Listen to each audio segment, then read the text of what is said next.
Hello दोस्तों, कैसे हो आप सब। आपको तो पता होगा ही कि रेलवे टेक्नीशियन 2026 के फॉर्म डलने लगे हैं। तो फॉर्म डालने से पहले ये जानना बहुत ज़रूरी है कि आपको किस जोन से फॉर्म डालना है और किस जोन का कट ऑफ कम जाता है, किस जोन में वैकेंसी ज़्यादा है। आपने जिस ट्रेड से डिप्लोमा या आईटीआई किया है या पीसीएम से हो, तो उस जिस जोन में आप फॉर्म डाल रहे हो उस जोन में आपकी ट्रेड के अनुसार वैकेंसी है कि नहीं है। इन सब की जानकारी रखना, इन सब का एनालिसिस करना बहुत ज़रूरी है। क्योंकि क्या होता है, कभी कभी अभी जो जैसे 2025 का रिजल्ट आया टेक्नीशियन का, उसमें कहीं कहीं किसी किसी पोस्ट पर ये मान के चलिए कि 50-55 में भी सिलेक्शन हो गया है, और कहीं कहीं अदर और कोई पोस्ट में 70-75 में भी सिलेक्शन नहीं हुआ है। तो इन सब के अनुसार एनालिसिस करने के बाद मतलब फॉर्म डालना ज़रूरी है। क्योंकि क्या होता है, अपन फॉर्म डाल देते हैं और हो सकता है उस जोन में और जिस पोस्ट पे आपने फॉर्म डाला है, जिस कैटेगरी में डाला है, उस कैटेगरी में वहाँ वैकेंसी है ही नहीं ज़्यादा, तो फिर वहाँ का कट ऑफ ज़्यादा जाता है और कहीं कहीं कट ऑफ कम जाता है, क्योंकि ज़्यादा वैकेंसी रहती है। मान लो आप फिटर से किए और फिटर में किसी जोन में वैकेंसी कम है, किसी जोन में वैकेंसी ज़्यादा है। मान लीजिए आपने किसी जोन से डाल दिए जिसमें कम वैकेंसी है, तो वहाँ से आपका सिलेक्शन तो होगा ही नहीं। तो इन सब का एनालिसिस करना बहुत ज़रूरी है, और एनालिसिस के बगैर कि कहाँ कितनी पोस्ट है, किस जोन में, इन सब के बगैर आप फॉर्म मत डालिएगा। क्योंकि ये मान के चलिए कि 10% 10 से 20% सिलेक्शन तो आपका यही क्लियर करता है कि आप किस जोन से डाल रहे हैं और कहाँ से डाल रहे हैं और कहाँ पे कितनी वैकेंसी है किस जोन में। उसके अनुसार आप बहुत बहुत फ़ायदेमंद रहता है कि आप उसके अनुसार फॉर्म डालें, कि एनालिसिस करने के बाद कि भाई हाँ वहाँ वैकेंसी है कि नहीं है। तो इन सबको देख के लेना ज़रूरी है। तो चलो मैं थोड़ा सा बता रहा हूँ आपके लिए। ये दोस्तों देख लेते हैं थोड़ा सा एनालिसिस। हम अपने टेलीग्राम पे जाएंगे। टेलीग्राम पे ये है हमारा, इस पर हमने PDF डाल दी थी 2026 की वैकेंसी की। तो इसमें देख लेते हैं। जैसे कि सबसे पहले अपनी कैटेगरी में जाएंगे तो ये 25 प्रकार की कैटेगरी, मतलब टेक्नीशियन ग्रेड 1 सिग्नल के लाना है, तो इसके लाना 330 पोस्टें हैं। बाकी की ये पोस्टें टोटल टेक्नीशियन ग्रेड 3 के लिए है। तो देख जो technician grade 3 track machine black Smith 3 पे है, 4 पे ब्रिज कैरेज वैगन 5 पे है। तो देखते हैं कि चलो ये बताएंगे पहले तो कि मतलब कौन सी पोस्ट पे कौन सी वो लगनी है, ITI या PCM वगैरह। तो इन सब की जानकारी ले लेते हैं सबसे पहले। तो ये है आगे पोस्ट, और पहले यहाँ पे चलेंगे अपन। सिलेबस दिया हुआ है, ये तो सब देख ही लेंगे।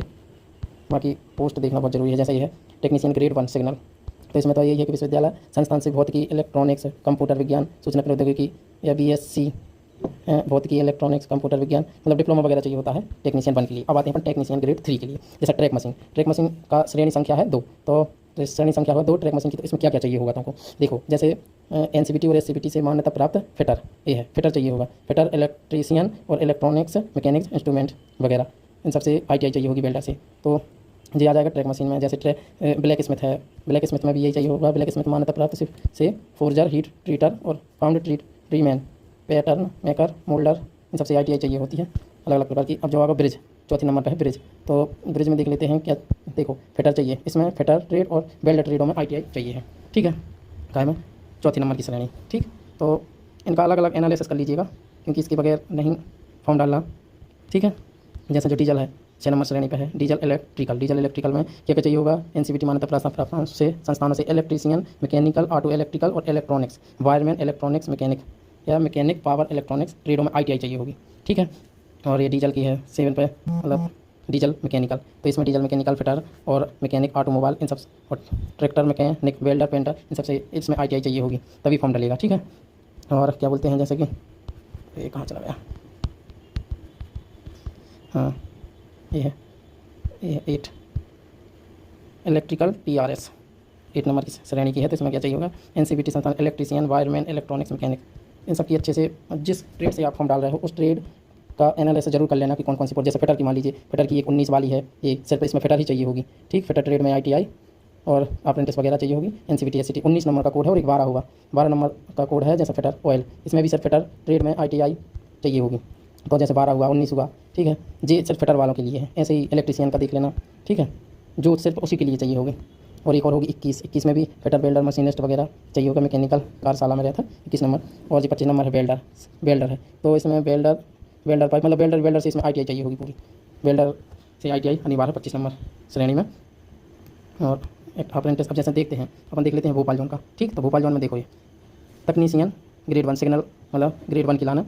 तो WCR में एक वैकेंसी है, UR में एक वैकेंसी है, और मतलब ओनली एक UR में, SC ST OBC में कोई वैकेंसी नहीं है, और WR में 2 है। भोपाल जोन में मतलब टेक्नीशियन 1 के लाने सिर्फ एक वैकेंसी है, और WCR में WR में 2 वैकेंसी हैं, सिर्फ यूआर के लाना, यूआर में तो सभी आ जाते हैं। और ये ट्रैक मशीन में देख लेते हैं। WCR में 13 वैकेंसी है, यूआर के लाना, SC के लाना 3 है और ST के लाना 2 है, OBC के लाना 6 है। ट्रैक मशीन में 2 नंबर की, इसमें फिटर वगैरह चाहिए होता है। ब्लैक स्मिथ में WCR में देखते हैं 4 है, 4 वैकेंसी यूआर में, SC में 1 वैकेंसी है। ठीक, ऐसे ही तकनीशियन ग्रेड ब्रिज में है जो WCR में 2 है। तो इसमें सबसे ज़्यादा वैकेंसी कहा जाए तो ये है 8 नंबर की श्रेणी में। तो टेक्नीशियन ग्रेड 3 इलेक्ट्रिकल TRS, मतलब इलेक्ट्रिकल से चाहिए होगा। इसमें WCR में यूआर में 43 वैकेंसी है, 43, और ST में सिर्फ 8 है, और OBC और मतलब SC में 8 है और ST में कोई वैकेंसी नहीं है, समझे। ऐसे ही, और ये है 14 नंबर की तकनीशियन ग्रेड सिग्नल और दूरसंचार, इसमें 10 है WCR में। यूआर के लाना, SC के लाना 1 है, OBC के लाना 5 वैकेंसी है। तो टोटल टेक्नीशियन ग्रेड 3 के लाना 121 वैकेंसी है यूआर के लाना, और 30 है SC के लाना, 11 के लाना, 11 है ST के लाना, 43 है OBC के लाना। तो ऐसी हर जगह की थोड़ा जिस जोन से आप फॉर्म डालना चाहते हैं उस जोन का एनालिसिस जरूर कर लेना। अब यहाँ पे कहा जाए तो भोपाल जोन में फिटर वालों के लिए SC में तो ज़्यादा वैकेंसी है ही नहीं, जो फिटर से ITI किए होंगे उनके लिए भोपाल में बहुत कम वैकेंसी है। अब जैसे कि भुवनेश्वर में भी नहीं है, और जबकि सबसे ज़्यादा जैसे ये 19 नंबर की भुवनेश्वर में, इसमें सिर्फ फिटर ही चाहिए होगा, तो इसमें सिर्फ 9 वैकेंसी है SC के लिए, सिर्फ 9, और OBC के लिए 14 है। कहा जाए तो यहाँ ठीक ही है भुवनेश्वर में फिटर वालों के लिए, समझिए। यूआर के लिए 21 है, जो सिर्फ फिटर ही डाल सकते हैं। तो अब जैसे कि सबसे ज़्यादा वैकेंसी कहा जाए तो ये 96 है, कहाँ, चेन्नई में SC के लाना 96 है, यूआर के लिए है 230 वैकेंसी, समझे। जिसमें देखो, अब जैसे फिटर का कहा जाए 19 नंबर और 12 नंबर, 19 ही है, तो 19 के लिए SC में 4 वैकेंसी है ओनली, और यूआर में 31 है, और ST में 6 है, और 13 है OBC में। कहाँ पर, चेन्नई में, फिटर वालों के लिए। तो ऐसे जो जिस स्टेट से आप हैं उस स्टेट का एनालिसिस कर लीजिएगा, तभी फॉर्म डालिएगा। और जम्मू हुआ, कोलकाता हुआ, इसमें भी 81 यूआर के लाना 213 है, टेक्नीशियन ग्रेड 3 के लाना, और 81 SC के लाना है, ST के लाना 54, OBC के लाना 141 है कोलकाता में।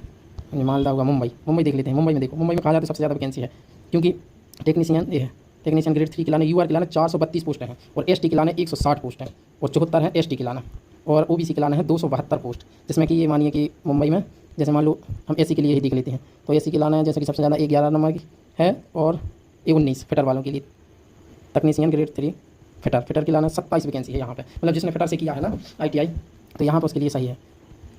मतलब यूआर के लाने भी सही पोस्ट हैं, ST के लाना और SC और OBC सबके लिए बहुत पोस्ट हैं यहाँ पे मुंबई जोन में। सिर्फ फिटर वालों के लिए कहा जाए, फिटर के अलावा भी, और जैसे मतलब राइट है, तो इसमें 29 है, 10 है, तो अलग अलग पोस्ट हैं। तो इन सब का एनालिसिस जरूर करिएगा, इसके बाद फॉर्म डालिएगा, क्योंकि आपकी ट्रेड और आपका जोन के अनुसार वैकेंसी देख लेना, उसके अनुसार फॉर्म डालना, तभी कुछ हो पाएगा। वरना कहीं कहीं लिस्ट बहुत कम जाती है, कहीं कट ऑफ ज़्यादा जाता है, कहीं कम जाता है। सिकंदराबाद है, सिकंदराबाद में तो ये है सिग्नल टेक्नीशियन ग्रेड 1 के लाना 1 पोस्ट है, यूआर के लाना 1 ही पोस्ट है, एक यूआर है, एक ST है, एक SC, एक OBC, मतलब लेवल 5 के लाना। कहाँ पर, सिकंदराबाद में। बाकी टेक्नीशियन ग्रेड 3 के लाना ठीक ठाक है, मतलब यूआर के लाना 135 पोस्ट है, SC के लाना 60 है, 46 है, ST के लाना 96 है, OBC के लाना।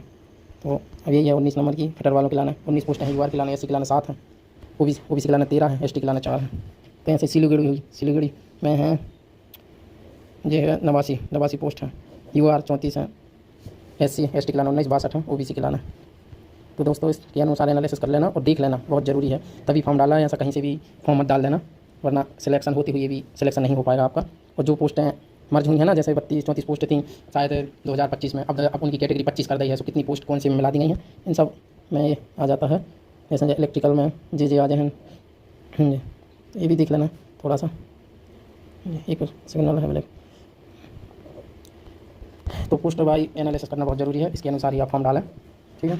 और सिग्नेचर वगैरह फ़ोटो सही से वो सिग्नेचर अपलोड करना, और एक ही फॉर्म डालें टेक्नीशियन का, किसी भी जोन से एक फॉर्म डालें, ऐसा नहीं कि इस जोन से भी डाल दिया उस जोन से भी डाल देगा, इसके कारण आपको RRB बाहर कर देगा 3 साल के लिए, ठीक है।